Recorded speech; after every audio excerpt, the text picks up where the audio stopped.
Os assuntos que marcam as discussões do dia a dia. Na Som Maior Antena 1, a opinião das 8. Bom dia, Adelor. Bom dia, ouvintes da Som Maior 107.1. Hoje conversaremos diretamente aqui de Anápolis, esta bela cidade que fica entre Brasília e Goiânia. Conversaremos sobre alguns aspectos da analítica de linguagem.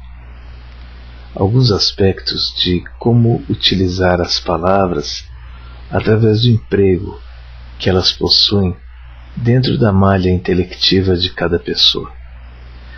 Quando acompanhamos o modo como uma pessoa utiliza as palavras ao longo da vida, temos vários indícios de como podemos empregar estas palavras quando surgem problemas, questões existenciais.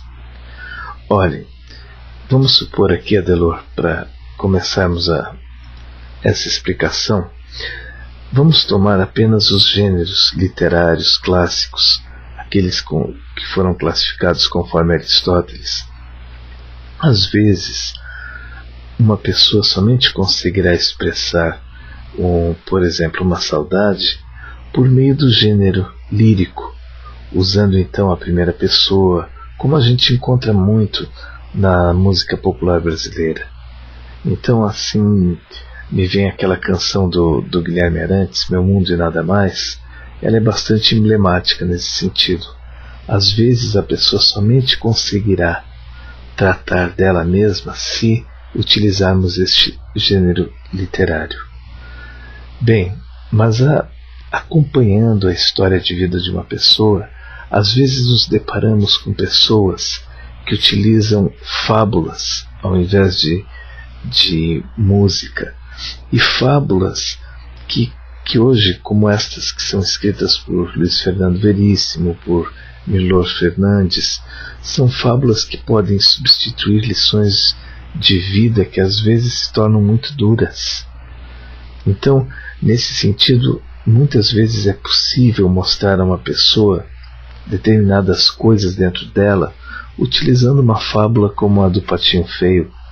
Então a pessoa pode inclusive se identificar com o patinho da história e aos poucos perceber determinadas coisas dentro dela, algo que às vezes uma conversa direta não tem a mesma intensidade, a mesma profundidade. Depende muito de cada pessoa.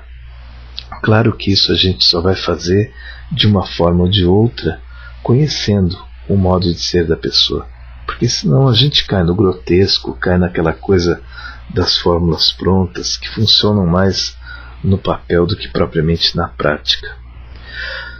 Vamos considerar também aqui, Adelor, a estilística. Olha, a estilística, ela propicia ferramentas maravilhosas aqui para terapia, como por exemplo as figuras de linguagem, as comparações, as metáforas. Olha, às vezes dizer a uma pessoa que ela é a nossa luz, que ela é o nosso caminho, isso pode significar mais do que uma viagem de férias com essa pessoa, aquelas lindas praias que tem ao sul do Rio Grande, lá para o Uruguai.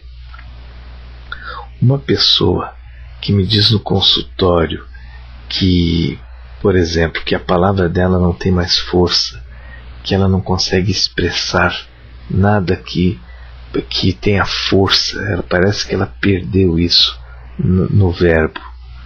Muitas vezes, analisando a historicidade e observando como ela emprega os determinados termos, nós podemos nos utilizar de hipérboles. Então, muitas vezes a gente pede para a pessoa, ou coloca no diálogo com ela, determinados exageros que devolvem a força às palavras. Um exemplo disso é quando a pessoa diz que quer manifestar 1000 vezes que ficou magoada com a outra. Um exagero que muitas vezes caracteriza e retorna à força aquilo que ela queria dizer e que parecia tão apagado. existem muitas maneiras de utilizarmos os recursos da gramática, os recursos da linguagem, do dado de semiose, como a filosofia clínica faz, dos recursos da vida para o dia a dia. O eufemismo, por exemplo. O eufemismo, que hoje é algo tão em moda, né? Nós não dizemos mais velho, nós dizemos a melhor idade, nós não dizemos mais que uma pessoa é cega, mas que a pessoa tem necessidades especiais. E empregada doméstica hoje em dia já virou secretária. Quer dizer, há toda uma troca de palavras, de termos, com o sentido, com o intuito de simplesmente atenuar o que se está tentando dizer. Às vezes isso muda, por exemplo, na ironia, mesmo com a advertência de Hilke, que é tão utilizada, que é uma maneira muito comum de a gente poder dizer o contrário do que se pretende dizer, com aquele efeito agudo, geralmente, né? Por exemplo, uma pessoa diz: ainda bem que o Lula gosta de baixar os impostos. A gente sabe bem o que é isso. Poemas, teatro, a trova, tem a carta também. Olha quantas pessoas, hein, Adelor, que brigaram e voltam a conversar depois por causa do e-mail, acabam trocando os primeiros e-mails, algo que às vezes, do ponto de vista verbal puramente, talvez não fosse possível.